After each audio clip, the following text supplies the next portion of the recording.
తీసుకుంటున్నాం. చంద్రబాబు నాయుడు ప్రభుత్వం తీసుకునే దాకా కూడా మన అకౌంట్లోకే వేసుకుంటున్నాం, ఇంకా గ్రేస్ఫుల్గా. సో అందాక తీసుకుంటే కూడా చూసుకుంటే గవర్నమెంట్ డెట్ 5,18,000 కోట్ల రూపాయలు. చంద్రబాబు నాయుడు గారు అధికారంలోకి రాకమునుపు 1,18,051 కోట్ల అప్పు ఉంటే, చంద్రబాబు నాయుడు దిగిపోయే టయానికి 2,71,798 కోట్ల రూపాయల అప్పులు గవర్నమెంట్ డెట్ అయితే, 5,18,000 కోట్లు మన హయాం జూన్లో ముగిసే టయానికి పెరిగిన దాకా పోయిన అప్పులు. అంటే చంద్రబాబు నాయుడు గారు అధికారంలోకి వచ్చేసరికి 1,18,000, ఆయన అధికారంలోకి దిగిపోయేసరికి 2,71,000, మనం అధికారం మొదలుపెట్టేసరికి 2,71,000, మనం అధికారం దిగిపోయేసరికి 5,18,000 కోట్ల రూపాయలు అప్పులు. అంటే రాష్ట్రం మొత్తానికి ఈరోజు జూన్ 2024లో ఎంత అప్పులు ఉన్నాయి రాష్ట్రానికి? అప్పులు అంటే 5,18,000 కోట్ల రూపాయలు అప్పులు ఉన్నాయి. ఈ అప్పుకు స్టేట్ గవర్నమెంట్ గ్యారంటీడ్ డెట్ కూడా కలుపుకుందాం. అబ్బా, లిబరల్గా పోదాం, ఇంకా మనం చాలా లిబరల్గా ఆలోచన చేద్దాం, లిబరల్గా పోదాం. స్టేట్ గవర్నమెంట్ గ్యారంటీడ్ డెట్ కూడా కలిపేసుకుందాం.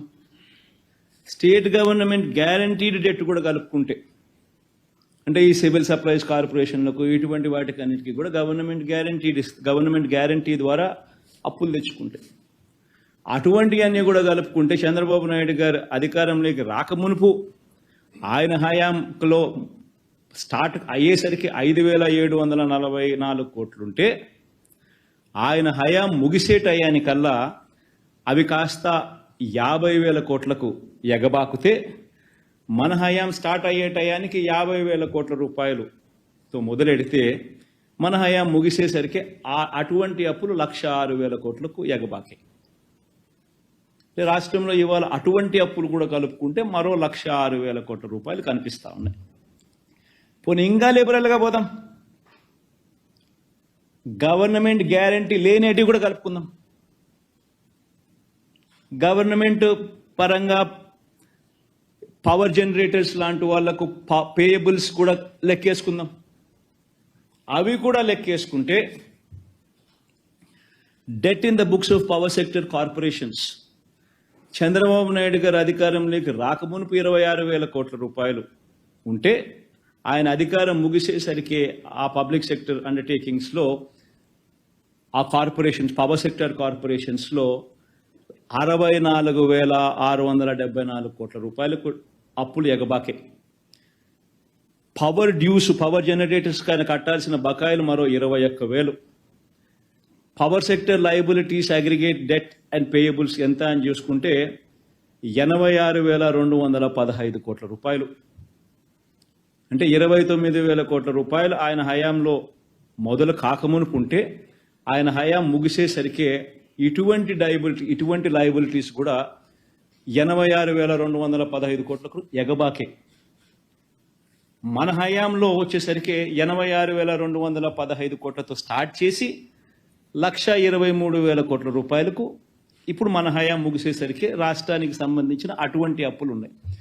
మొత్తంగా అప్పులు ఎంత అని చూస్తే, స్టేట్ గవర్నమెంట్ డైరెక్ట్ డెట్ అంటే FRBM నుంచి మనం తీసుకునే debt, state government guaranteed debt, state government గ్యారంటీతో సంబంధం లేకున్నా కూడా ఉన్న స్టేట్ గవర్నమెంట్ డెట్లు, ఇటువంటివన్నీ లెక్కేసుకుంటే రాష్ట్రం చంద్రబాబు నాయుడు గారు తీసుకోక మునుపు వరకు 1,53,347 కోట్ల రూపాయలు అప్పులు ఉంటప్పుడు చంద్రబాబు నాయుడు అధికారంలోకి వచ్చాడు.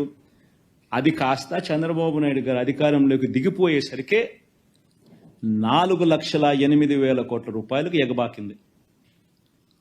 మనం అధికారంలోకి వచ్చేసరికి 4,08,000 కోట్ల రూపాయల అప్పులుతో మనం మొదలెడితే, మనం అధికారంలోకి దిగిపోయే నాటికి 7,48,000 కోట్ల రూపాయల అప్పులు. Compounded annual growth rate Chandrababu Naidu గారి 5 ఏళ్ళు, మన వైఎస్ఆర్సీపీ పార్టీకి సంబంధించిన 5 ఏళ్ళు, ఎవరి హయాంలో అప్పులు ఎవరు ఎంత ఎక్కువ చేశారు అని చెప్పి ఒకసారి చూస్తే చంద్రబాబు నాయుడు గారి హయాంలో 1,53,347 కోట్ల రూపాయలతో ఆయన మొదలెట్టినది ఆయన పాలన. 4,08,000 కోట్ల రూపాయల దాకా ఆయన అప్పులు చేసిన పరిస్థితులు చూస్తే ఏకంగా 21.63%, 21.63% compounded annual growth rate of all liabilities.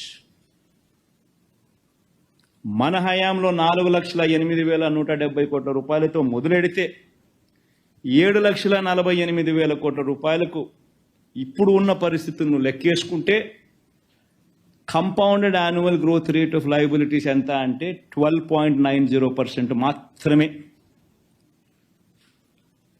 అంటే 21% అప్పు చేసినోడు గొప్పోడా? రాష్ట్రాన్ని దాన్ని ఏమన్నాడు, ఏం పదం వాడినాడైనా?